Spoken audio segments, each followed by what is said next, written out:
I didn't know it was gonna be that hard. Brutal. I ain't never seen a car that looked like this. Telling you, man, it was one of the most brutal crashes I've ever seen. Street racing is a world built on speed, risk, and reputation. And for years, Justin Shearer sat at the very top of it.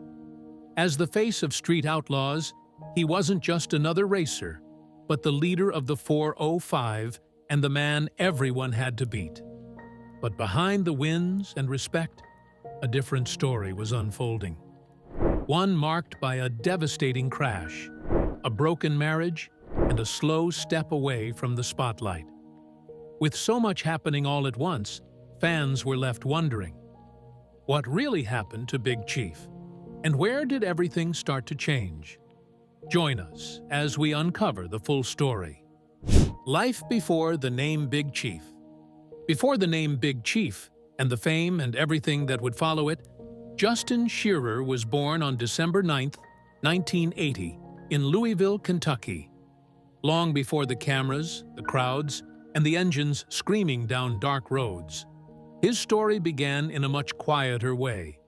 So quiet that the truth of how it all started and what it took for him to rise from it is something you truly wouldn't want to miss. At a very young age, Justin Shearer's father and mother divorced. There was no dramatic turning point attached to it, just a sudden absence that left his mother to raise him and his younger brother alone. What followed was not easy. She worked multiple jobs, went back to school to become a nurse, and carried the entire household on her shoulders. Unknown to her at the time, the environment she was holding together was shaping a mindset that would later define Justin completely. Because while she fought to create stability, Justin was developing something very different. He was restless, curious, drawn to things that moved fast and carried consequences. And then, when Justin was just 9 years old, everything changed. There was a stretch of Route 66 where street racers gathered at night. It wasn't advertised, yet people still gathered together. Engines roared through the darkness, headlights cut through the night air, and every race carried a kind of tension you couldn't fake. Justin would ride his bike out just to watch. No one invited him, and because he was not invited, nobody explained the rules. But he didn't need them to, because standing there, watching cars disappear into the night, he felt something click. And that was something that changed his life forever. And without fully understanding it, Justin had already made a decision. He wasn't going to stay on the sidelines.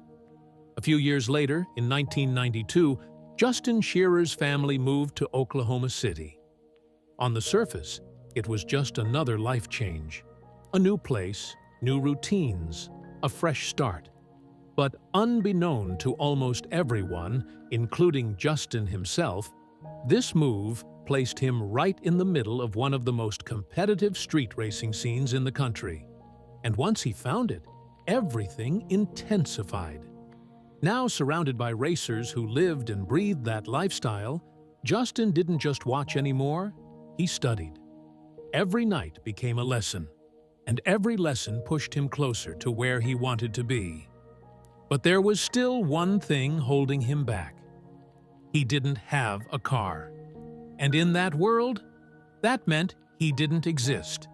So, Justin started working with a level of focus that most people his age couldn't even understand. Every dollar mattered. Every opportunity counted. Because to him, this wasn't just about owning a car. It was about earning a place in a world he had already chosen. And piece by piece, he got closer. Closer to the street. Closer to the starting line. Closer to becoming someone people would recognize. Because the moment Justin Shearer finally got behind the wheel, that's when everything changed. Not just for him, but for the entire street racing scene that would one day know him as Big Chief. But how he got to that spot is something you don't want to miss, so keep watching. The road to the top.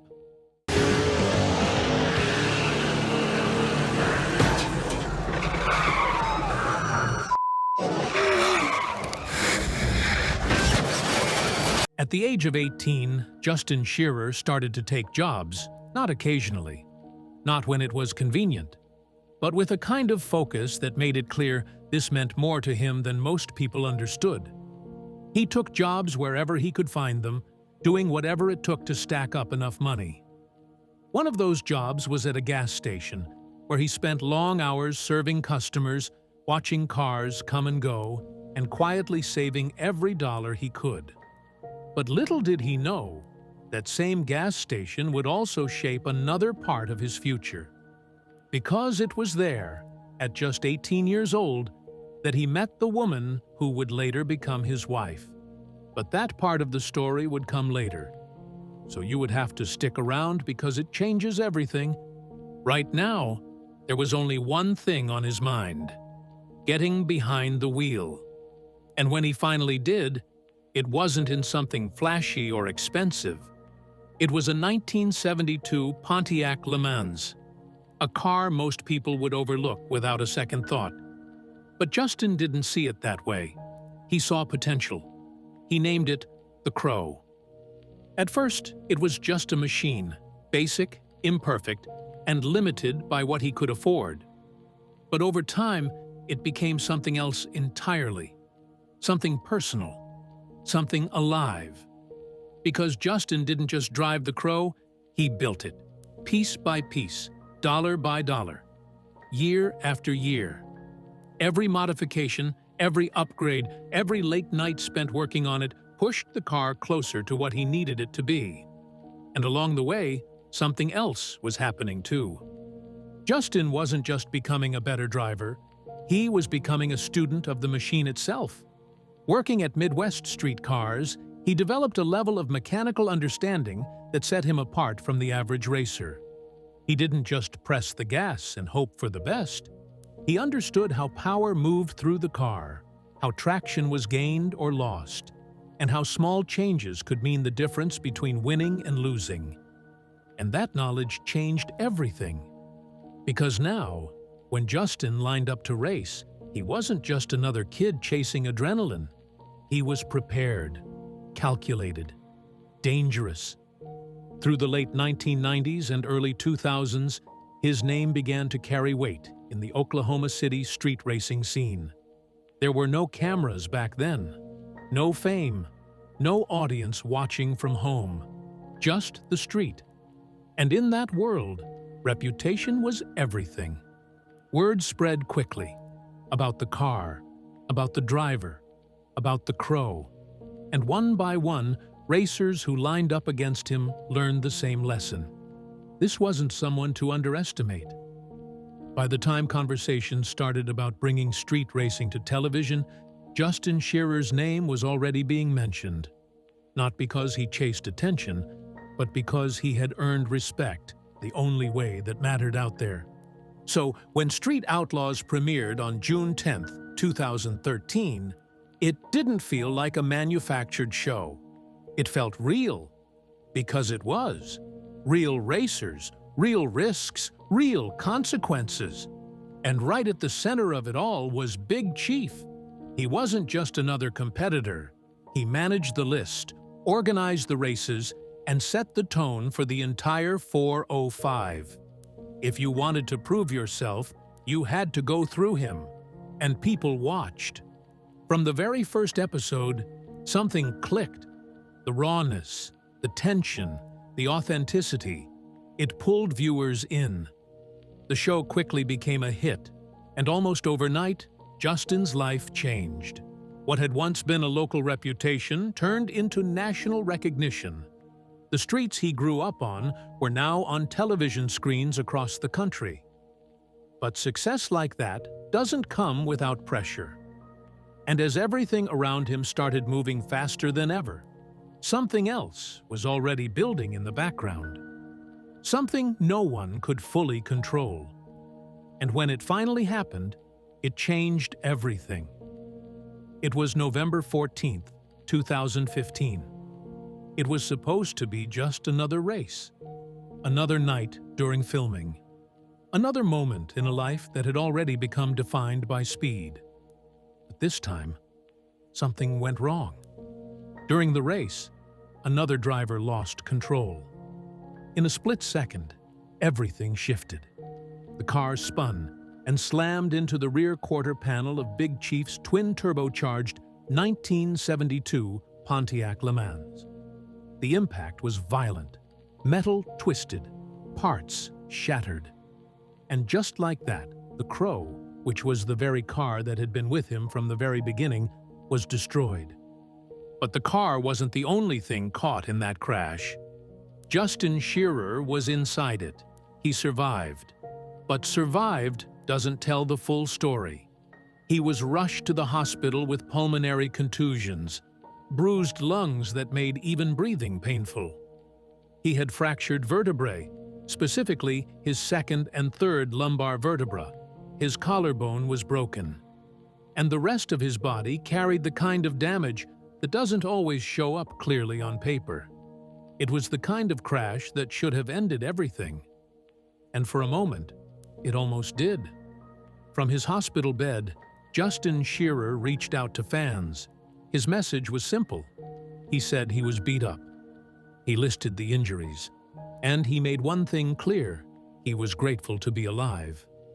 But it was what he said next that revealed something deeper. He posted a photo of the Crow after the crash. Twisted, broken, unrecognizable. And in the caption, he didn't talk about horsepower or repairs. He called it his first car, his first love. He said there would be others, but there would never be another first. And then he said something that stayed with people. He said the car had sacrificed its life to save him. For Justin, that wasn't just a machine lying in pieces. It was everything he had built from nothing. Every late night, every dollar saved, every race that made his name. Gone in a single moment. The car would eventually be rebuilt. But the crash? That didn't just leave physical scars. It left a reminder of how quickly everything could be taken away, how fragile that life really was. And while he recovered, while the bones healed and the car was brought back piece by piece, something else had already begun to crack beneath the surface. Something far less visible, something far more personal. Because before the next hit came on the road, his life off it was already starting to fall apart in ways that you cannot imagine. The marriage that fell apart on camera. Now, to see how painful that accident was, we have to look at the marriage he lost earlier. Justin first met Alicia at the gas station where he worked, back when he was just 18 years old, and still trying to figure out how to turn ambition into something real. She came in as a customer, and then she came back again, and somewhere between those routine visits and quiet conversations, something began to take shape in a way that neither of them could have fully predicted at the time. It was not dramatic or rushed, but steady and familiar. The kind of connection that grows naturally when two people come from similar worlds and understand each other without needing much explanation. They stayed together through their late teens and into adulthood, building something that felt solid long before there was any spotlight involved. By the time they got married on December 29, 2006, Justin was still just a man chasing a passion, not yet the recognizable face of Street Outlaws. Their relationship had been formed long before the cameras arrived, which made it feel, at least from the outside, more genuine than most stories that would later play out on television. As the years passed, that life expanded into something many people would look at and admire. They had two sons, Koval and Corbin, and Justin often spoke about them with a level of sincerity that stood out even in an environment where authenticity could sometimes feel rare. He described the moments they were born as the most important days of his life, and when he shared glimpses of them publicly, it was clear that they represented something grounding in a life that was otherwise becoming increasingly unpredictable. From the outside, it looked like everything had come together in the way people hope it does. The kid who once saved money from a gas station job had built a name for himself, carved out a place in a competitive world, and created a family to go along with it. As Justin Shearer became more widely known, Alicia appeared alongside him, and their life together seemed stable even as the attention around them grew. But the reality behind that image was more complicated than it appeared. As the show gained popularity and Justin's role within it became more demanding, the pressure that came with that visibility began to affect parts of his life that had once felt separate from it. The same world that had given him recognition also brought constant attention, speculation, and a level of scrutiny that made it increasingly difficult to keep anything truly private. At one point, Justin made a comment that seemed simple on the surface, but carried more meaning than most people realized at the time. He referred to his sons as two of the only people who did not judge him based on what they saw on television. It was a line that could easily be overlooked, but it hinted at something deeper, something that suggested the separation between his public identity and his personal life was beginning to grow. By 2017, that distance had reached a point where it could no longer be ignored. Justin addressed it directly on his podcast, choosing not to hide behind vague statements or carefully constructed explanations. He acknowledged that people had already been talking, asking questions, and forming their own conclusions about what was happening in his personal life. Rather than trying to control those conversations, he confirmed what many had suspected, stating clearly that his marriage was not just going through a difficult period, but was coming to an end. He denied the rumors of infidelity that had been circulating, pushing back against claims that had spread quickly online, although the situation itself remained largely private, as Alicia never publicly shared her side of the story.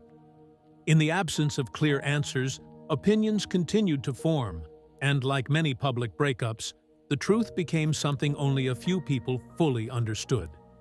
What could not be kept private, however, was what followed.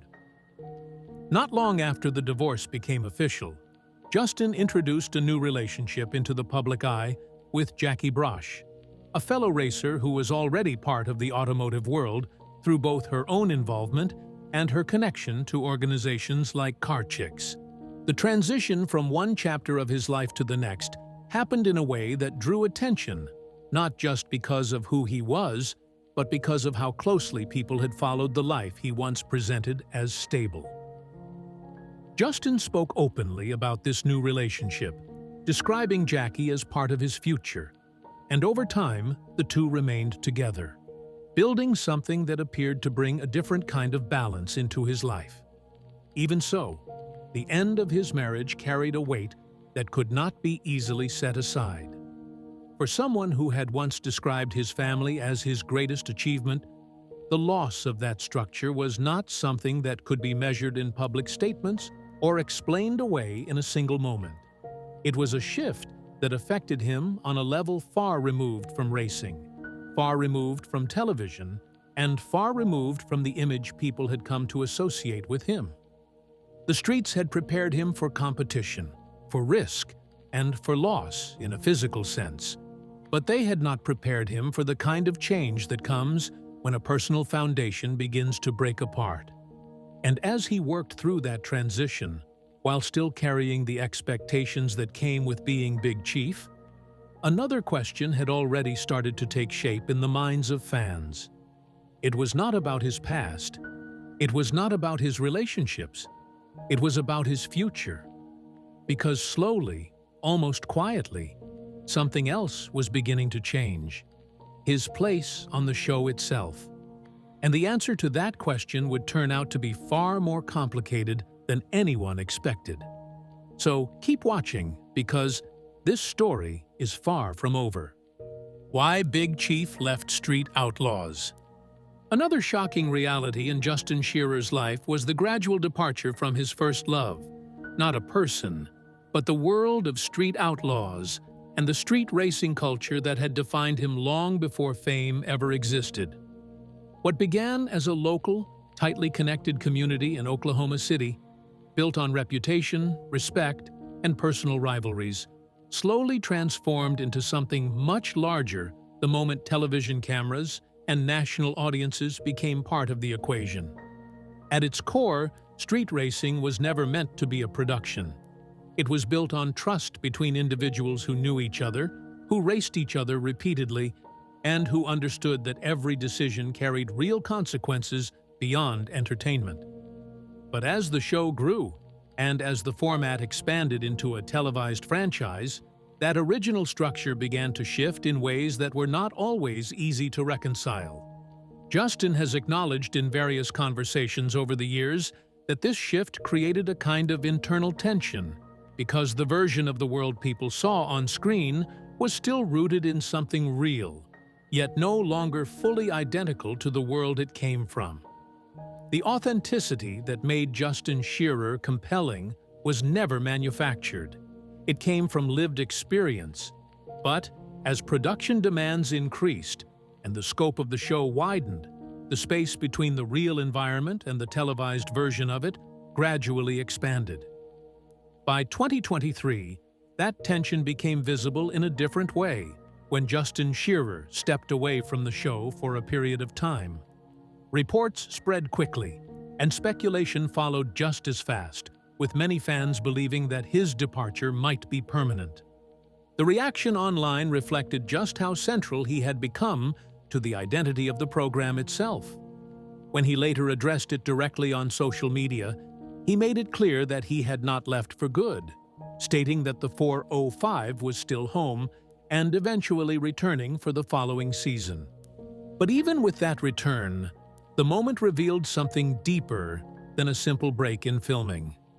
It highlighted how the relationship between Justin and the show had evolved into something more complex, where participation was no longer just about appearing on screen, but about balancing identity, health, and long-term sustainability within a physically demanding environment. But it did not end there. A major part of that reality comes from the physical toll accumulated over years of racing and mechanical work. The crash in 2015 left lasting injuries that do not simply fade, and later incidents only reinforce the awareness that the risks of the sport remain present regardless of experience or reputation. The body that once entered races without hesitation was no longer the same, and the demands of the show did not always adjust to that change. At the same time, another shift was taking place outside of television. His work with Midwest Street Cars, his podcast The Chief and Sean Show, and his continued presence in the automotive community reflected a broader evolution of his career beyond a single platform. Rather than stepping away completely, he was building multiple directions at once, expanding his identity beyond the role that originally defined him. For longtime viewers, however, this transition was often interpreted differently, as change can sometimes feel like distance, because when you put it all together at 46 years old, Justin Shearer has lost the car that built his name, endured serious crash injuries, watched his marriage fall apart, and slowly stepped back from the very world that made him famous. So the question now becomes simple, but unavoidable. What comes next? And the honest answer is that no one truly knows yet, because in a story like this, only time can tell. So, what do you think? Is Big Chief's story one of tragedy, or one of someone who lived exactly the life they chose? Share your thoughts in the comments section below. Don't forget to like, share, and subscribe for more stories like this. And click the next video on your screen. You won't want to miss what comes next.